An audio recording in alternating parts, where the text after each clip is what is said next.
Between 1963 to 1965, Ian Brady and Myra Hindley would rape and murder 5 children. They would be imprisoned in 1966. They buried 4 of the bodies in Saddleworth Moor. Because of this, they were dubbed the Moor's Murderers.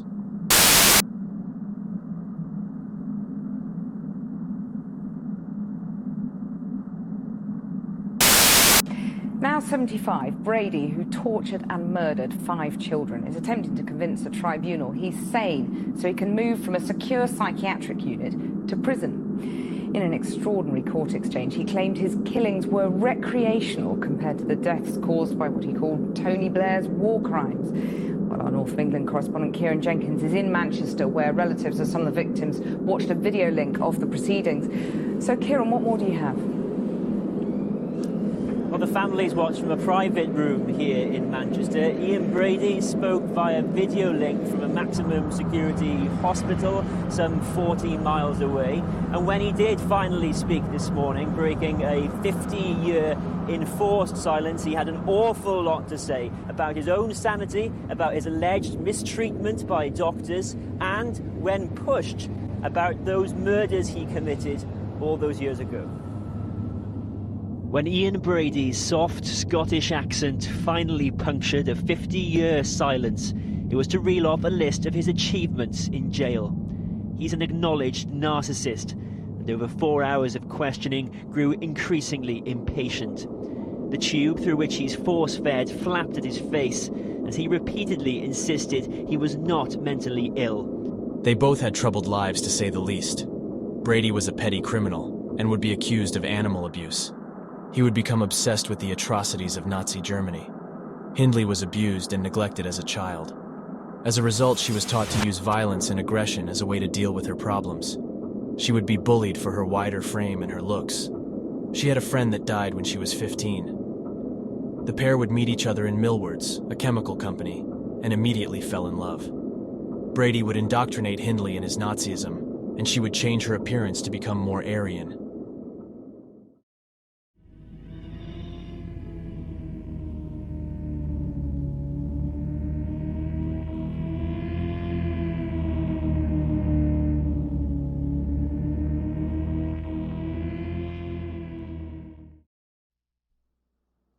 In July 12, 1963, the pair would commit their first murder when they offered 16-year-old Pauline Reed a ride in their van, asking for help. Hindley was looking for a lost glove in Saddleworth Moor. The attack begun when Brady arrived to the van on a motorcycle. The pair would rape Reed, and then slit her throat so severely that her head almost fell off. Her body was buried where she was killed. Well, it was just one living hope all the time, thinking she'd come home, and I was sat with my coat on for about 3 months waiting for daylight to come to run out and see if I could find her. I was just crying and thinking about what had happened in my mind. And I kept thinking about it, and I couldn't sleep through thinking about it, and it built up, and I think that's what caused it, my nervous breakdown.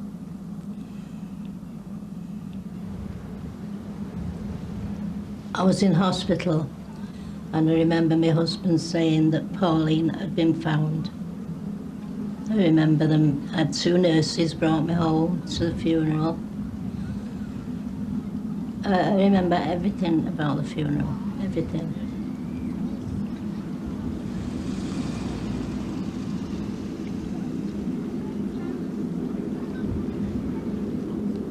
I remember following the coffin, and she was at the flowers, and I remember people putting flowers on, throwing flowers down, and I remember putting the dust on Pauline. Puts me a flower on.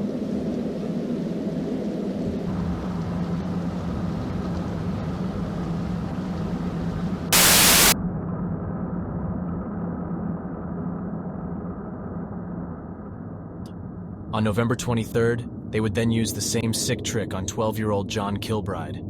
They offered him a ride home and some soda. He was sexually assaulted and strangled with a piece of string.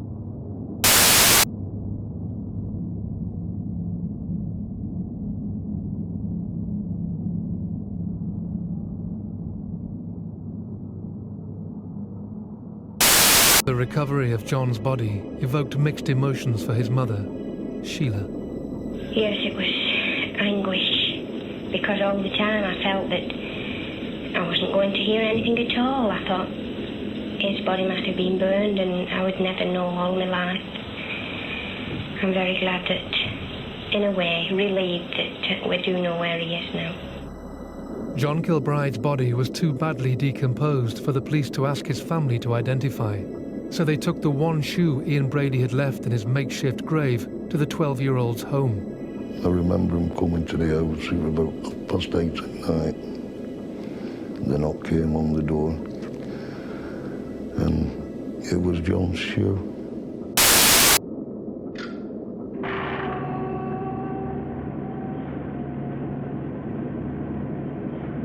On June 16, 1964, Hindley found 12-year-old Keith Bennett and asked him to help with putting boxes into her van. He would be sexually assaulted and strangled, and his body was buried somewhere in Moor. It is unknown where his body is.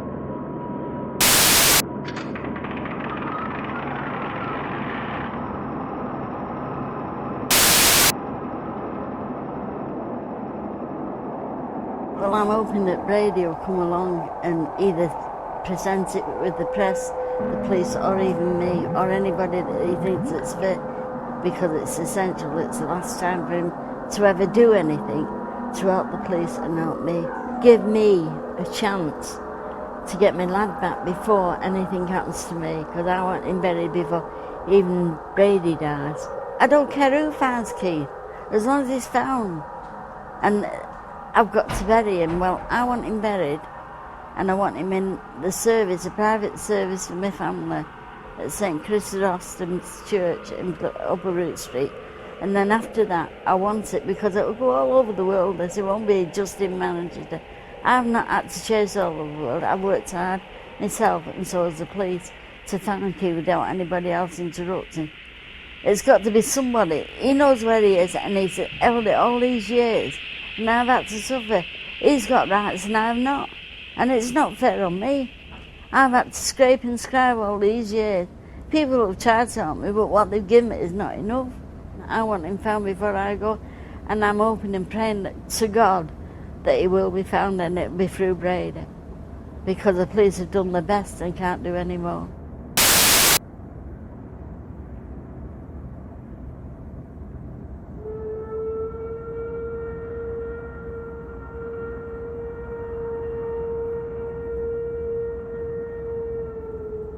On Boxing Day, the pair would find 10-year-old Leslie Ann Downey. They tried their same despicable trick and asked for help putting groceries in their car, and it worked. They bound and gagged her, took her clothes off, and took pictures of her. They would record her cries to stop as they buried and killed her. The 16-minute recording was played to a horrified courtroom. This tape is not available to the public, but a transcript of the recording can be found online.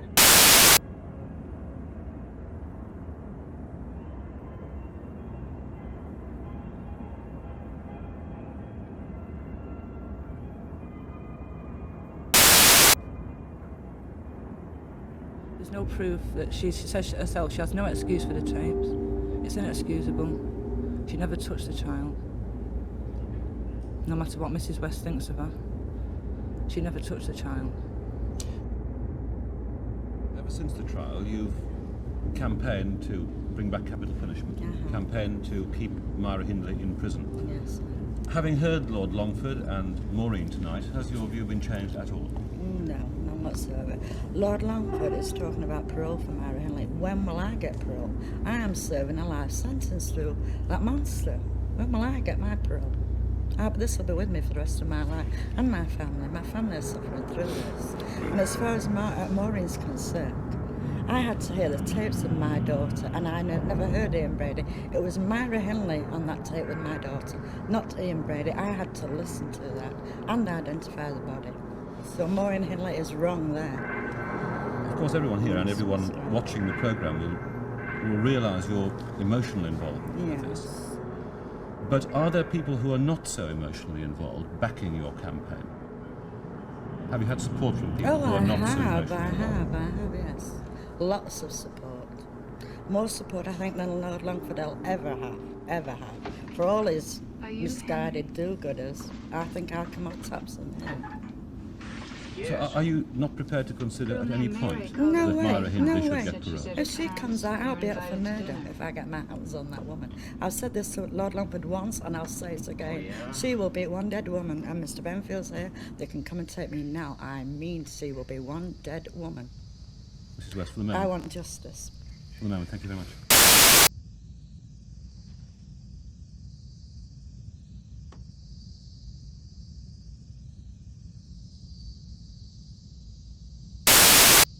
Can they let them out?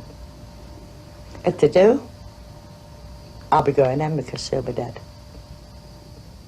She was a woman. She should have had motherly instincts. She is not human. Devil's daughter. But there's always that little doubt in my mind that one day maybe they will be set free. And that's what's on my mind when I go to bed every night. My child begged her, please let me go. I know what you've done to me and I'll not tell Mummy. Please let me go home to Mummy. She wouldn't do that for my daughter. Do you think I could ever forgive her? The monster she is. She deserves all she gets, that monster. And more, and more.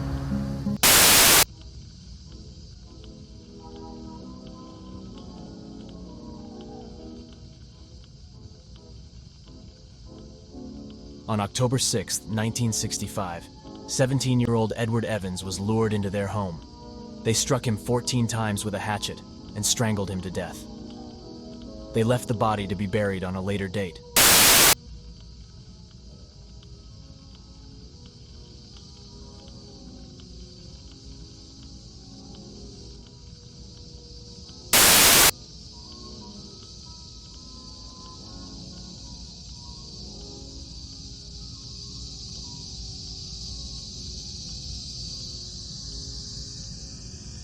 The couple were given multiple consecutive life sentences. They were not charged with the deaths of Keith Bennett or Pauline Reed.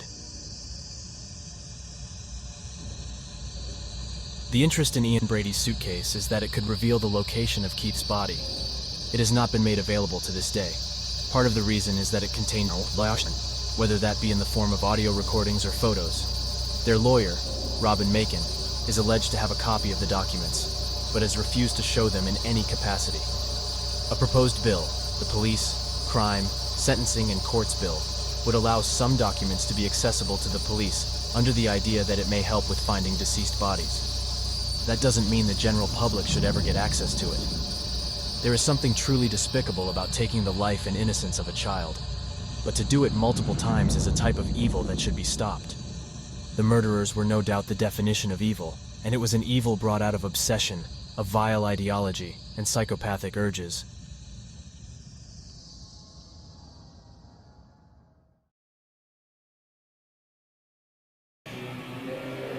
He was already from childhood when he had a near-death experience.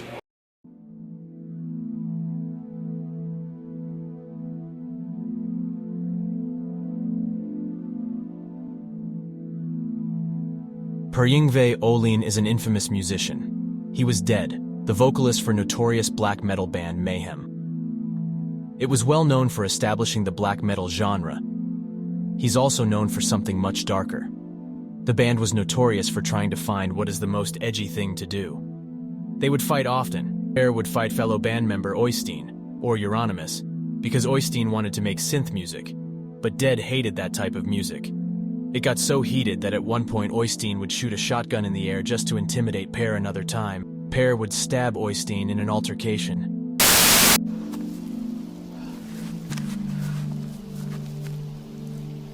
Do it.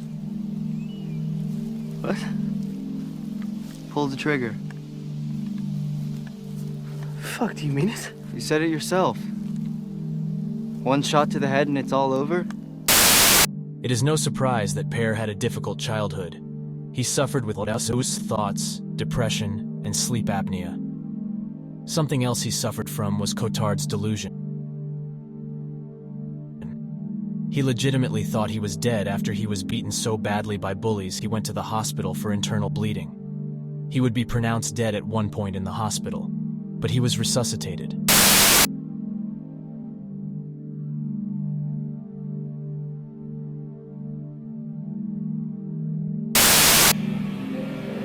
He was already from childhood when he had a near-death experience after an ice skating accident.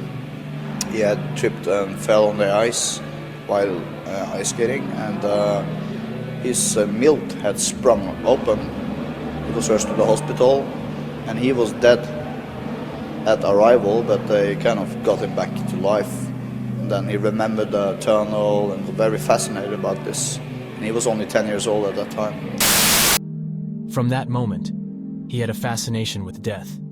Per would be in a band named Morbid for a few years, but didn't like that it wasn't going anywhere forward musically. He would join Mayhem in 1988, moving to Norway to do so. The band members were reported to mock Per for his Cotard delusion, with Øystein encouraging him to kill himself. On April 8, 1991, a lifetime of delusions, trauma, and those around him ridiculing him culminated in Per taking his life. He would slit his wrists and throat, and then shoot himself with a shotgun.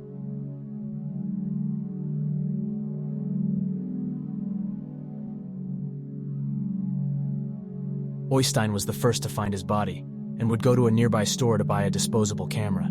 He took multiple pictures of the body. The most well-known picture is the cover for the album Dawn of the Black Hearts.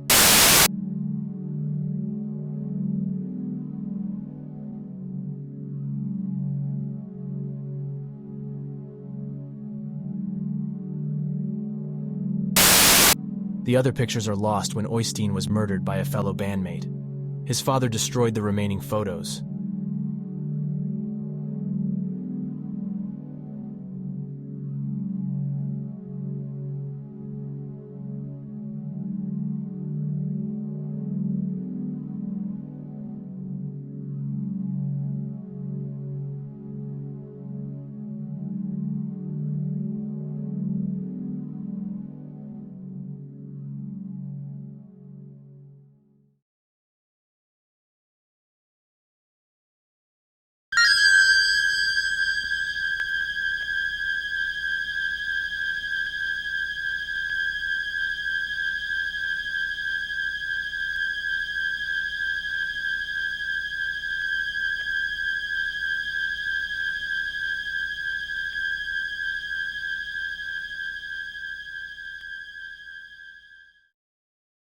This was an infamous quote attributed to notorious journalist Jacobo Zabludowski. He said this right after the Tlatelolco Massacre, a student protest where 400 people were killed. The 1968 student movement happened across the globe, but it was infamous in Mexico for this massacre. The protesters wanted there to be a more democratic and equitable government. Mexico had ruled under a de facto one-party system for decades, and people were sick of it. The president of Mexico would order the army to deem anyone who protested, students, teachers, workers, etc., as political prisoners, and to open fire. In 1968, here was Paris, Chicago, Prague, and finally Mexico City. This plaza, the scene of another bloody confrontation. It had been building all summer. Mexican students were on the march, challenging an authoritarian government that claimed to be democratic.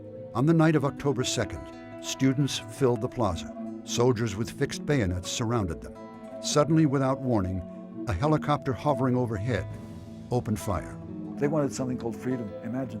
As simple as that. They wanted freedom, and they went out in the streets to demand this freedom. And the answer of the government was to mow them down in October 2nd, 1968, at Tlatelolco, the Plaza of the Three Cultures. Tlatelolco, the same place where Pedro de Alvarado had massacred the Aztecs in 1521. The massacre, known as the Night of Sorrow, was the worst single disaster of 1968. But the world barely noticed. The Mexican government shrouded the massacre in secrecy. Only recently has it been officially acknowledged and investigated. But it was a turning point in Mexican history, the night when one-party rule lost whatever legitimacy it had.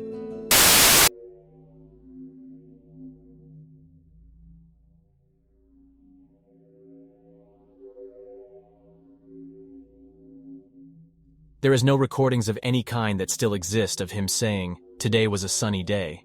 There is plenty of testimony suggesting that he did say it. It is somewhat of an urban legend, supposedly demonstrating the control that the government had over the media. He allegedly said the phrase to minimize what the government had done. Other rumors suggest Zabludovsky wasn't on TV until 1970, and that it was said on a radio broadcast. He could have said it later on in his career, and the public simply misconstrued what he had said. It is unknown if he said it, as there is no records of it.